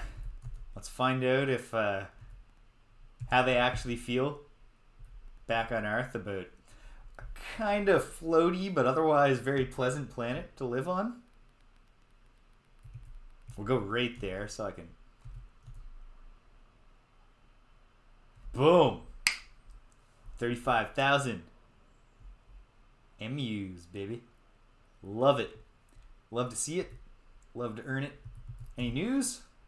No. Alright, it's May now. Or at least that's what they would have called it on old Earth. And so that gives us 5 months to stop that crystal planet before it comes and vibrates our sun and obliterates us. Perhaps it's like analysis of this device suggests that it will repel photon bolts or plasma bolts or whatever. That'd be great news. I don't think that's what we're gonna get, but wouldn't it be nice? No, it's just junk. It's not even particularly valuable junk. Let's sell some stuff. I do not need all this plutonium, so you can have it. 32.3. Oh, we're upgrading those shields, baby. Which is good. Certainly need better shields than we got. Don't need this promethium. So I wish you all the joy of it. We'll hang on to all the rest of these repair minerals. We do not need 2 black eggs, so hang on to this for us. And we'll buy it back if we need to someday. Spiral tube. Wee green blobby. I think the metal ball is nothing, but why am I hanging on to it? Maybe it's something? I think it's nothing. But, just in case I'm wrong, just in case I'm misremembering, I will not go out on a limb and just sell it right now.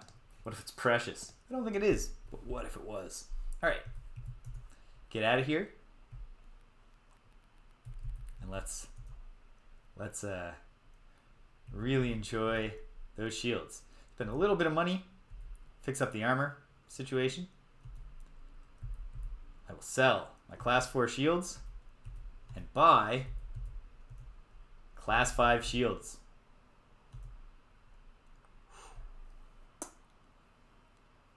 And look at all that money we still have. Outrageous. This is all coming together. So the next stretch goal, of course, is better weapons. Oh, my armor has been bumped down to class 1. I guess I might as well. De-equip first. Okay. Sell off my reduced quality armor. And get another set of class 4 armor. It's not too expensive. Now, let's look into what's it going to take for the next step of laser cannons. It's going to cost 90,000 monetary units, which I almost have. And I can get 51,000. So, I'm not going to do it just yet. Let a little more interest accrue. But, yeah. It's all coming together to get our ship, which is called something. What did I call this ship? The Phoenix.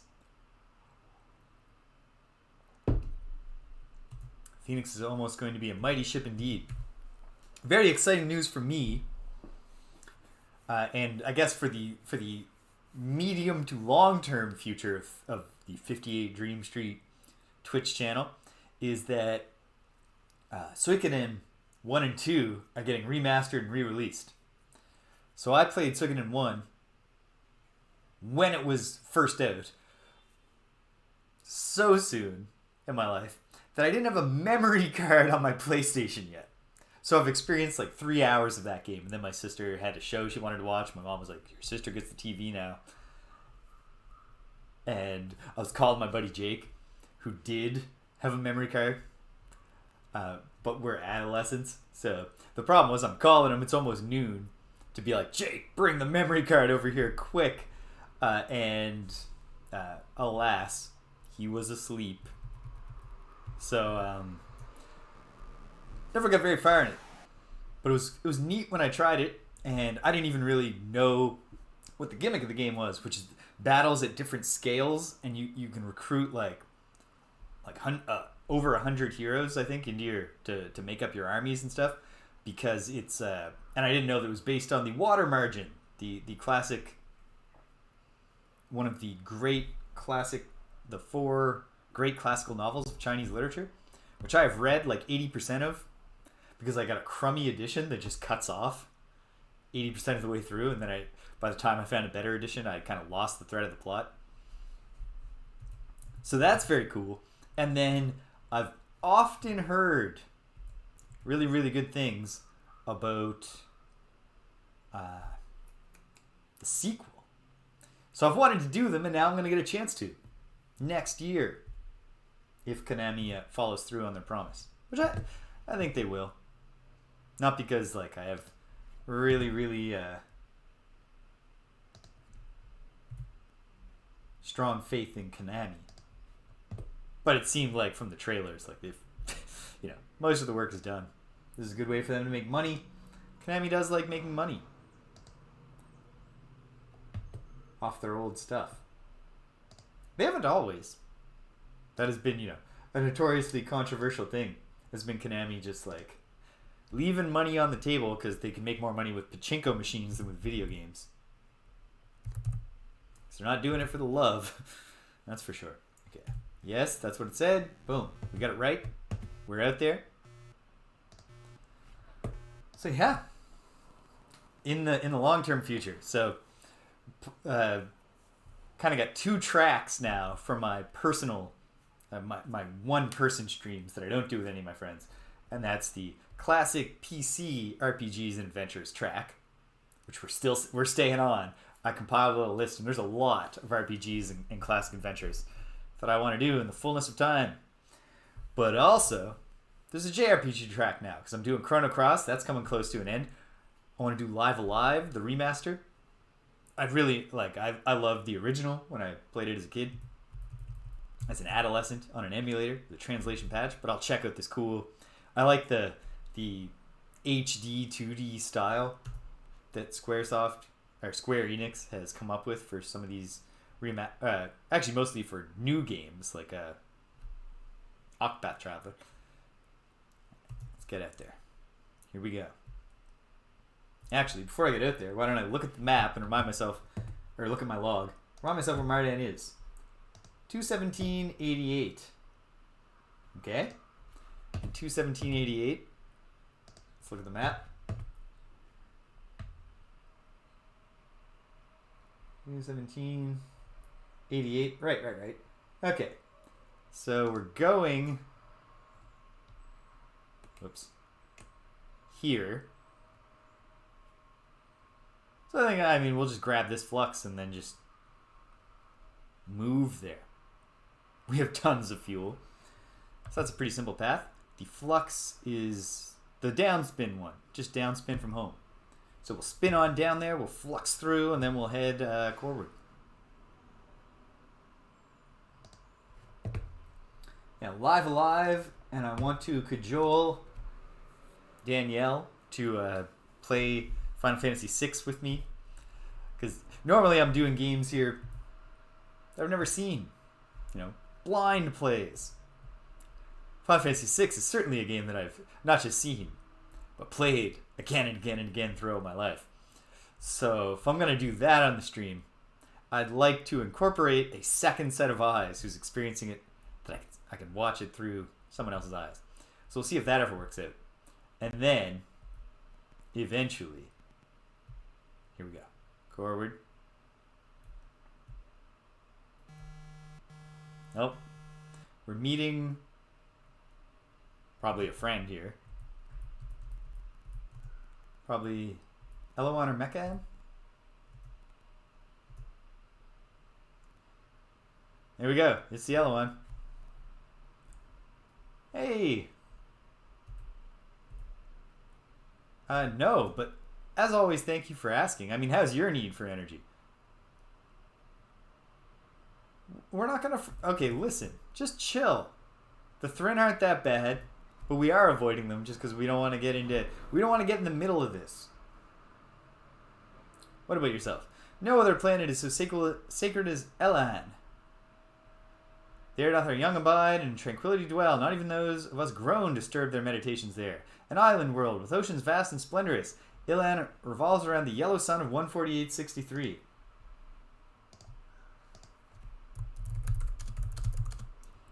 I don't think we're going to go there, because it sounds like it would be actually a very offensive thing to them to land. But I will make a note of where it is.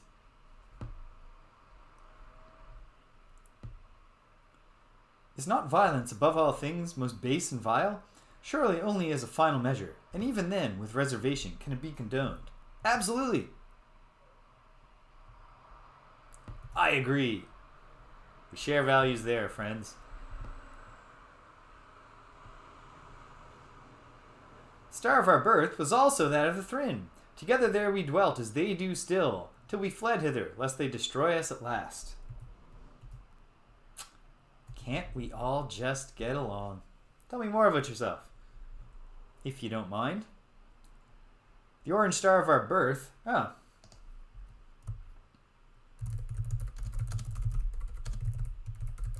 At orange star 129.33. It's called a Lauren. Eloan. Planet 2. Thren. Planet 4. I'm glad that you recognize how wise I am and how great it would be if more people were like me. You're not so bad yourself. I mean, you know. Do you happen to know why the ancients built this crystal planet? Seems like a misguided choice. Huh. Okay. We just found one who doesn't give a shit about the ancients. This guy slept through his history classes. At least his galactic history. He seems right up to speed on the history of the Eloan and the Thren. Outward of the dead zone lies the zone intermediate. Here the crystal planet orbits, completing its task ere it moves on. Does it ever? Just sitting there, just vibrating like mad. The sun of the planet thou callest Earth shall flare in the final week of your 10th this year, so we have ascertained. Yeah. Yeah, none of us feel great about that, but we're working on it. Acteron, Gal, Iridini, and Ek, the sons of the four seedlings, yeah. Oh, your four seedlings. How great of a landmark are they when you can't see them on scanners, you jerks? No, it's okay. It's not your fault. Maybe your scanners can see them. Okay. Any thoughts on the old empire? Then I'm going to let you go. It's been a good chat. When Thryn and Eloan first were taken into the Empire, the Thryn nurtured a profane seed. The sale of head... Yeah, the whole head fruit thing. Listen, I sympathize with you about that. Broadly speaking, I'm in favor of, rapprochement. But I won't deny that it seems a little sketchy for them to be selling your head fruit. Right. Onward to 277.88. So we're just shooting coreward. Wow. At extremely high speeds. The game has picked up. It's processing faster. Whoops. I've hit the wrong thing. We gotta go. We'll just shoot right through here.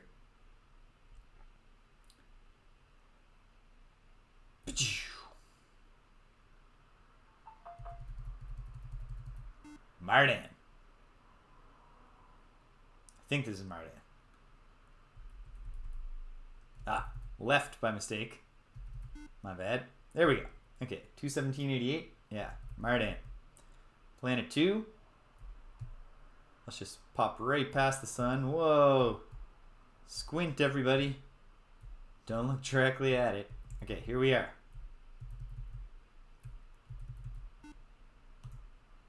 Orbiting. There's no probe here. Let's take a look and see what's happening. Sensors pick up. Nothing much.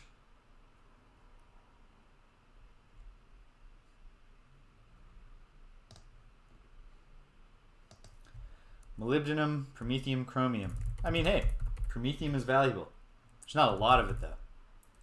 It's not what we're here for, so it's okay. Molybdenum at a density of 20.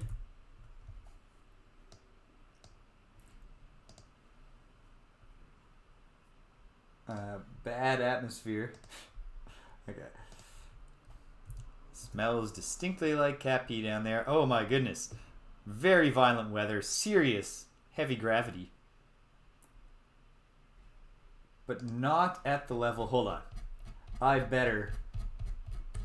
It's not that important, but it's a little important. Because we've been on a good run. I just want to double check. I think crushing gravity is higher than 4. I think we can land. The violent weather does not make me feel great. But we're not going, exploring. We're checking a very specific coordinate here.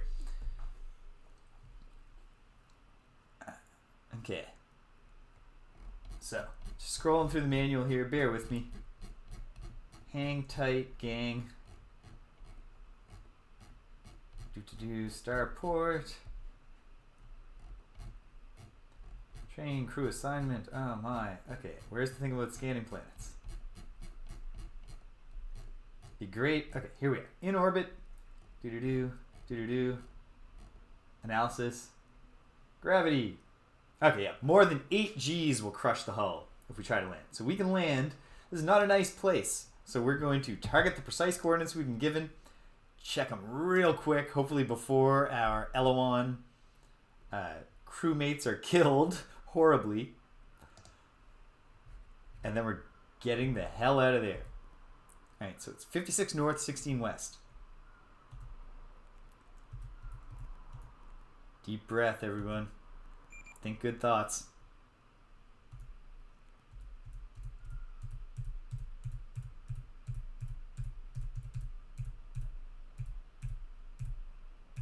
$56 north. 16 west. Alright.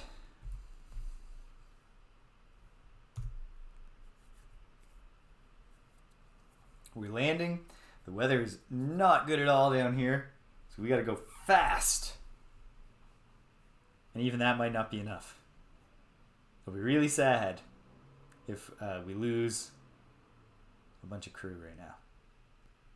We've landed in the water. Here we go. We've got to act quickly.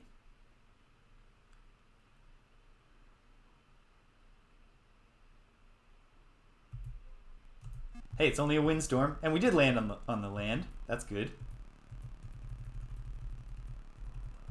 Please do a scan. Please do a scan. please do the scan. I am begging. There we go. Begging for a scan here. There's a ruin. Green oceans, black powdery sand. Oh, of course. Because we landed right next to it. Loads of messages. Notice, to all personnel, Earth Base 1. A thing on Earth is at 12 north by 104 west. There's something. Because Earth has mostly been barren in our searches. Message is incomplete. How about this one? Mining Station 25 through 158 on Planet 4. Request immediate supplies. Is Planet 4 the one that I've been to? Yes, it's the mining planet. It's very rich in minerals. We love it for that reason. And hereby request that research at the Mars Polar Station be directed. Redundancy of clues, a very good bit of game design in a game like this that we saw repeated in Star Control 2 later. If you're going to let people explore freely, you got to give them a variety of ways to stumble on the clues that will guide them. Or else, like, most of the exploration is pure waste of time. Okay, we got something, and it's something that we can check out really quickly, which is really good news because I got to wrap up. To the Earth. So which one is Earth? 21586.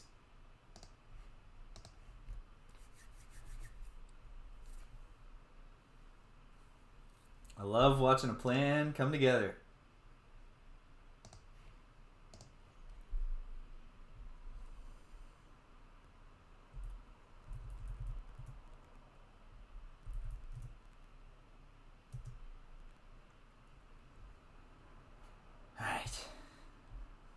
Not going to bother with any mining. Don't have time.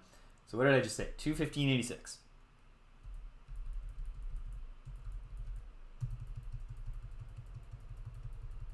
Boom. Which one's the Earth again? Let me check my notes. No, wait. I remember.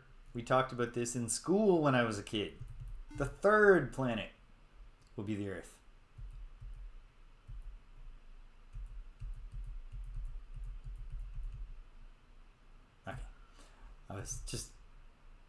I should have realized it's the only dot. It's not representing stars or anything. I was just confused about where I was for some reason. Okay, here we go. The Earth base at 12 north, 104 west.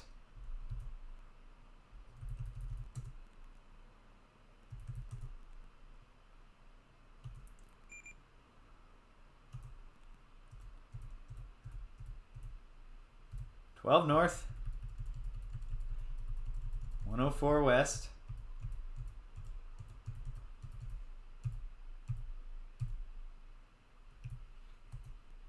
So I searched the eastern American seaboard, but we're somewhere in the California-Mexico region of the western seaboard. I think we're in Mexico. I mean, who knows if the United States and Mexico and such were still even places by the time of the old empire. Why do you need countries on Earth, right? You need that one world government that the worst people in the world are always warning us about.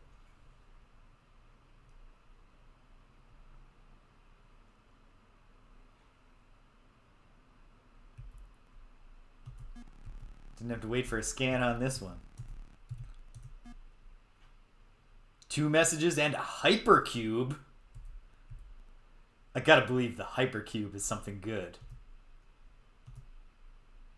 Invoice. Second shipment of iridium to arrive at 56 north, 16 west. Is that exact? That's exactly where we just found. On Mardan 2, no later than the 3rd day of... Okay. That's interesting. The two things point at each other. Log. People are panicking. The solar flares are intensifying. The best estimates give us 3 days at the outside. Yikes. Log entry, February 28th, 3,480. Surface temp is at 150 degrees Celsius. Only being this far underground has kept us alive this long. And this is going to just trickle out.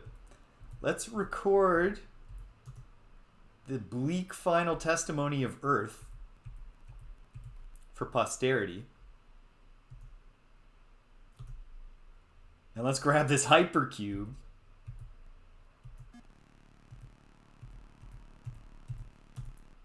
And then let's get out of here. So we didn't get a new clue to point us at anything, but we learned some lore, and I'm just going to be stunned if we get back to Earth, analyze that, and they're like, this hypercube, it's a curio, I guess. Give you 100 monetary units for the hypercube. Hypercube's got to be something cool. It's got to be, right? Right? Otherwise, why wouldn't it just be the cube? Or even the hypocube? If it was the hypocube, I would think this is probably... I'm glad someone reminded me not to disembark in space. I did my one like literature class of the term in my third year engineering and society class. We discussed utilitarianism and some of the problems with it, and I used 2 short stories to illustrate it. And so one of them is the not great but not bad, but certainly interesting and worth discussing, Golden Age science fiction short story, The Cold Equations by Tom Godwin. Yeah, that's his name. And so if you know that story, you know that disembarking into the vacuum of space is a key concern in that story.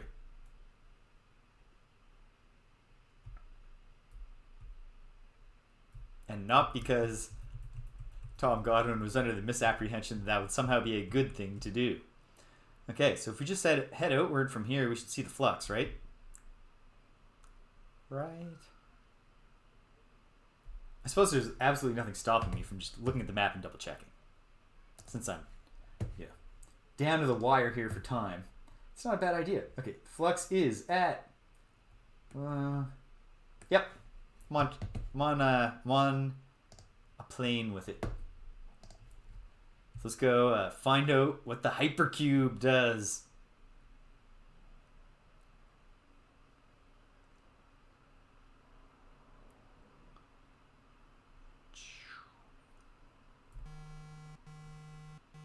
Oh, we're meeting someone. Feels like it's probably a minstrel in this region of space. Or we move back far enough to find another Elewon. Whoops. It better be. If the hypercube if they're like, hail to thee and well met. Yeah. Let's respond friendly. And, no, certainly not dire. Silly song called Hyper. Not familiar with it. Haven't heard it myself. Yeah, if we get back and they're like, report. This cube doesn't really seem all that hyper. I'm not sure why it's called a hypercube. Oh, for fuck's sake. Come on. Right. Yeah. That's fantastic. We love being allies. Some German okay. I'll see if I can find it and listen to it, because I do enjoy things that are silly. Okay. This Elewon also doesn't give a shit. Do none of the Elewon care about the... I can't remember. I feel like I've gotten information about the ancients from the Elewon before. But maybe not. Alright. Outward. Fluxing. And then top spin till we're home. Coming back with just under 150 units, cubic meters of Endurium on board. We're doing great, fuel-wise. Fuel is not going to be a limiting factor, I don't think, in our continuing space adventures. I think we've reached the age of abundance. All right, we disembark. We stretch our legs out. See if there's any new messages. There aren't. There's nothing to evaluate us for.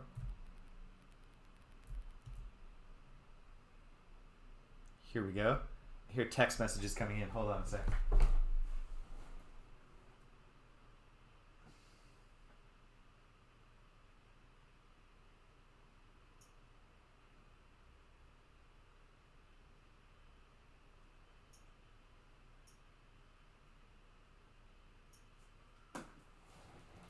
Nothing important. Sorry about that.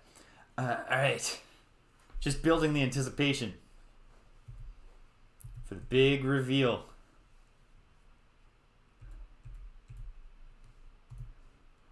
Yes, I'll pay. This appears to be a four-dimensional puzzle composed of many multicolored cubes. Its use produces an overwhelming feeling of ataraxia. So get this. If you've ever tuned in during my starting soon screen and you hear the song composed by Aaron Hodges Boyle, and if you enjoy any of the starting soon music here, go over to his Bandcamp and check it out. The main song that I use for my streams, as opposed to the ones I do with my friends, is called Ataraxia. In fact, I have the tab open with the description. Ataraxia is a word that means, among other things, freedom from distress, absence of trouble, or tranquility. Cool. I don't know what this does for us, but we have it, and that's cool. They would pay me 15,000 monetary units, but frankly, the coolness of having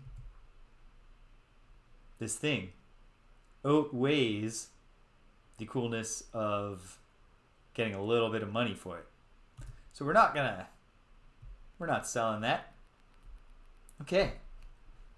Add the word check to a few rows here.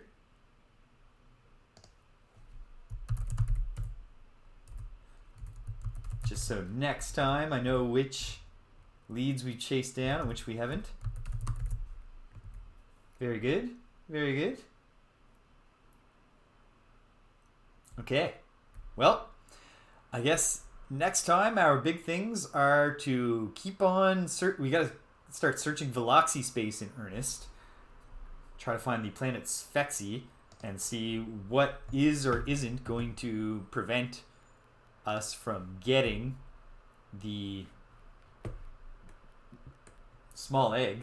There's a lot of stars up there, so we got some searching to do. Maybe the presence of this flux, which lands here, is suggesting that it's somewhere up here, but I don't know. So there's definitely there's a crawling through, exploring, and probably talking to the Veloxy and paying the fuel tax over and over, and trying to figure out where the planet Sphexi is. That's in our future. So we don't know who is in this circle of influence, but we know they suck. And that they have very powerful weapons. We know the Ulek are up here, and that in here is where we're going to find the crystal cone. I suspect the Ulek also suck and have powerful weapons. So another goal here that hopefully we can advance while exploring is to upgrade the armor and weapons so that we can deal with them if we have to. Although we are going to try our best to just pop into Spemen's space, catch this flux to here, catch this flux in, double back, catch this flux, and then into the nebula to the coordinates of the planet we're looking for. Ideally, we can just get this all done without even meeting these stupid Ulek, who I'm sure are jerks who will just fire on sight. Then, just kind of curious who lives here. So we might, who lives here. There's the cursor. So we might pop around in there. Those are our big agenda items right now. Wait, what about this one? Have I been up here? I'm not sure. Okay, so that's another one to explore. So we have a couple of mysterious circles of influence, as well as one we haven't been to that isn't mysterious. There's lots to search. The plan to save the galaxy is coming together. We have a hypercube now, so we feel very ataraxian. or we're overcome with ataraxia, feeling calm, feeling tranquil, free from care, which is a strange way to feel when you've got 5 months to save everyone you've ever known or loved from being solar flared to oblivion by the horrifying monolith, the Crystal Planet. That's what it is. So, onwards and upwards, team. Next weekend, I'll be back to my normal afternoon time here where I am. Streaming time on Saturday, I hope. If something changes about that, I'll announce it on the Discord and update my stream schedule. But after I finish this stream, I'll update the stream schedule to say, yeah, we're going back to Nova Scotia afternoon next week. Tomorrow, I'll be back in the afternoon here, so around 2 p.m. Eastern Daylight Time, to play Quest for Glory 2. Trial by Fire, which I am loving so far. It's going to be my 3rd day playing the game, and I'm excited. I'm excited to carry on with this mysterious quest, saving the game. Mysterious quest of, helping the plant lady. I've done the gift of kindness, but we got to deal with the gift of magic somehow and another gift. So there's lots to do. Got to keep wandering the desert, but I also probably got to talk more to the residents, because I did get the impression from one chatter's comment that while certainly you could just wander in the desert to try to find the things, the fact that they were surprised I was doing that suggests to me that probably I'm missing some prompts where some of the folks in Shapir will tell me where things are in the desert, and we'll look for them. At any rate, more things to find, more things to do. Excited about that. And that's all we need to promote right now. So, all right.